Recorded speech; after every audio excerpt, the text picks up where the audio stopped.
Olá pessoal, tudo bem com vocês? Aqui quem fala é a professora Isadora Barreto. Hoje a gente está aqui, né, turma do 8º ano, Escola Arte SEB.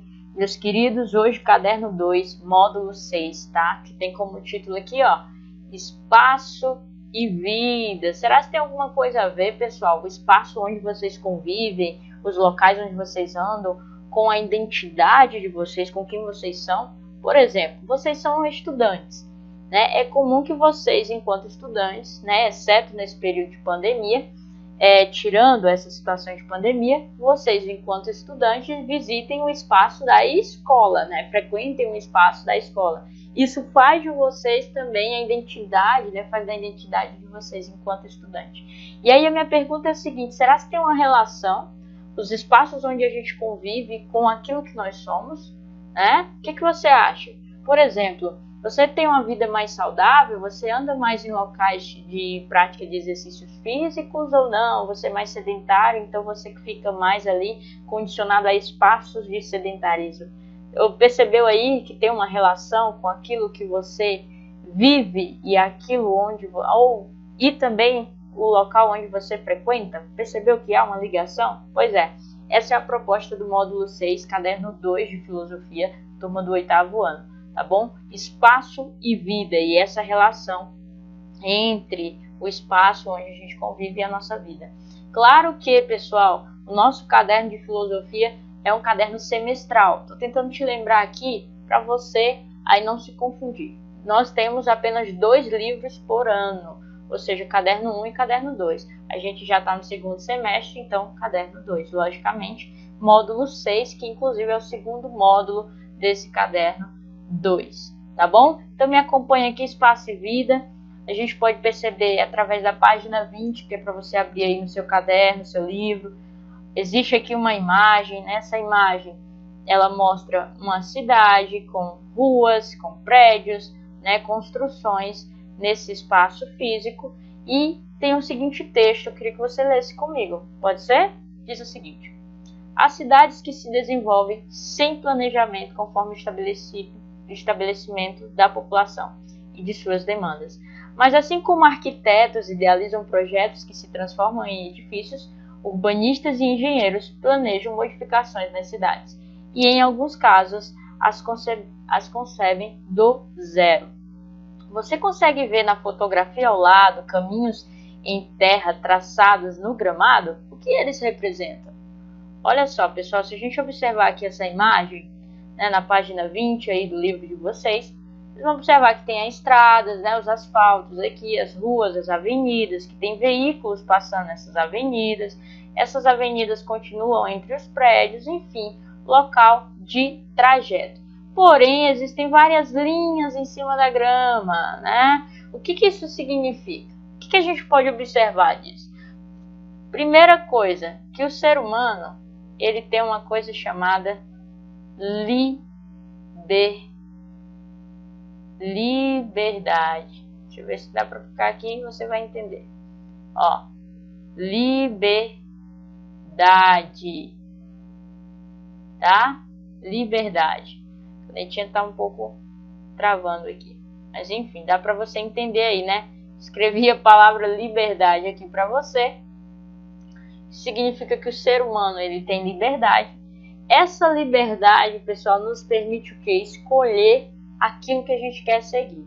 Se existem regras na escola, no trânsito, por exemplo, como o Código de Trânsito Brasileiro, CDB, Código de Trânsito Brasileiro. Existe também regras na igreja, existem regras no grupo de amigos que a gente tem. Podem até não ser regras escritas, mas são regras de valores, regras de comportamentos em que vocês, com os amigos, criam. Existem regras lá na casa de vocês, existem regras lá na pracinha onde você costuma andar, existem regras em tudo que é lugar. Porém, essa liberdade, que muitas vezes é questionada pelos filósofos, que seria uma liberdade, entre aspas, porque o indivíduo está sujeito a essas diversas regras, ela nos gesta, ela nos conduz, melhor dizendo, a pensar sobre outra perspectiva, a perspectiva da vontade. A perspectiva da vontade. Como assim, professora? A perspectiva da vontade. Pessoal, pensa o seguinte. Existe, na sociedade, claro, existe várias coisas que a gente pode fazer conforme a nossa vontade. Tem as regras, né? Vou apagar aqui a palavra vontade. Existem as regras. Essas regras, elas são seguidas ou não. Depende da nossa vontade. Ah, tá explicado. Tem que apagar aqui. Depende da nossa vontade. Isso significa o quê? Significa que mesmo eu tendo regras, aqui, pronto, escrevi aqui, dá para você entender. Significa que mesmo você tendo regras em todos os espaços onde você convive, você é impulsionado pela tua vontade. Você tem liberdade de escolher seguir ou não. E claro, isso está alinhado à tua vontade. A vontade de fazer corretamente, a vontade de ser ético, a vontade de ter atitude moral, a vontade de se comportar de acordo com aquilo que o meio te exige e a vontade de não se comportar de acordo com o que o meio te exige. Então, esses traços aqui na grama me relembram, inclusive, situações que aconteceram muito na Beira-Rio, que acontecem até hoje. Quando a Beira-Rio, aqui em Imperatriz, foi reformada, existia lá aquela gramazinha perfeita, recentemente colocada. Existia também uns caminhos bem traçados, né, bem colocados ali, as ruas, as calçadas onde você poderia andar, a avenida ali. Porém, as pessoas, mesmo tendo uma plaquinha enfiada na grama, várias plaquinhas dizendo não pise na grama. Por quê? Por que eu não devo pisar na grama? Porque a grama vai morrer, porque eu estou destruindo ali um espaço que é público, porque eu estou destruindo ali um espaço que é de convívio de todos. Mesmo assim, as pessoas iam lá e pisavam na grama. Por quê? Porque mesmo tendo regras, eu escolho segui-las ou não, tá? Isso é para vocês levarem para a vida de vocês. Toda coisa em que vocês forem fazer, lembre-se, vocês têm regras, mas também existem a vontade. E aí, você vai se sujeitar às regras, que são importantes, né, para o meio coletivo, para o bem de todos, ou você vai fazer simplesmente a tua vontade, que é individual e que atinge, de certa maneira, o coletivo. Claro, dependendo de qual contexto você está conversando, né, você está analisando. Veja bem, pessoal, as cidades, elas podem ser planejadas, tá? Planejadas ou podem ser espontâneas, tá? As cidades podem ser tanto planejadas como podem ser também o que? Espontâneas. Isso significa o quê?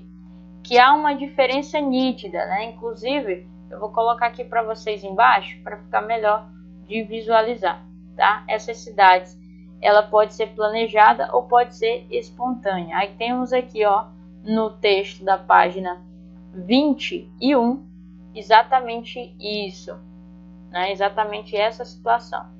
Como é uma cidade planejada? A maior parte das cidades originou-se da ação espontânea de seus habitantes. Assim, os caminhos mais utilizados se transformam em ruas ou locais de encontro, em praças, etc. Gente, as cidades planejadas, um exemplo das cidades planejadas são, por exemplo, a cidade de Brasília. Brasília é uma cidade planejada, ela foi uma cidade criada, pensada. Onde é que ficariam os shoppings? Onde é que ficariam ali as praças? Onde é que ficariam, por exemplo, as casas? Onde ficariam os prédios do poder público, né? Enfim, dá para vocês acompanharem aqui através do livro de vocês na página 21. As cidades planejadas e cidades espontâneas. Quais são as cidades espontâneas? A maioria, pessoal, leva isso para vocês. Isso é até questão de geografia. A maioria das cidades são espontâneas, ou seja, elas surgiram aí de forma espontânea. O texto aqui, o site está aparecendo um pequeno entrave, mas vocês podem aí acompanhar através do livro de vocês. Outra questão que a gente precisa aqui destacar em relação a esse livro, né, em relação a esse conteúdo do módulo 6. Existe tanto a dimensão física quanto também a dimensão humana, né? Você pode observar aqui embaixo, ó, Existe a dimensão física e existe a dimensão humana. Essa dimensão física ela é tangível, ou seja, eu posso aí pegar nessa dimensão física, eu posso aí conseguir, no caso, tocar. Tangível remete a tato, né, a tocar. Então, os prédios, as ruas, as árvores, aquilo tudo que é físico da minha cidade, ela é uma dimensão física, né? É um aspecto da cidade. Porém, uma cidade não se constitui somente de aspecto físico. A cidade também se constitui da dimensão humana, certo? Inclusive, a gente chama isso de civitas, né? Por exemplo, na Roma antiga, que também está aí no texto da página 21, que você pode observar, tá? Isso significa o quê? Significa que é composto de moral, de virtude, de regras e de todo um punhado, né, de todo um aspecto humano em relação à cidade. Como é, por exemplo, Imperatriz em comparação às outras cidades? Existe um certo hábito ou hábitos, por exemplo, alimentares que destacam os imperatrizenses? Ou não? Não existe esse hábito, não existe essas características próprias de imperatrizenses. O que vocês acham? Eu quero que vocês pensem a respeito e respondam as questões que estão na página 21 e 22, tá? Desse livro de filosofia, caderno 2, módulo 6, turma do 8º ano, ok? Dá uma olhada, observa aí as questões. Não dá para reproduzir para vocês aqui agora, porém vocês podem acompanhar aí no livro de vocês, página 21 e 22. Tá combinado? Acompanhem sempre a Agenda Edu e, claro, meus queridos, façam as atividades. Até mais!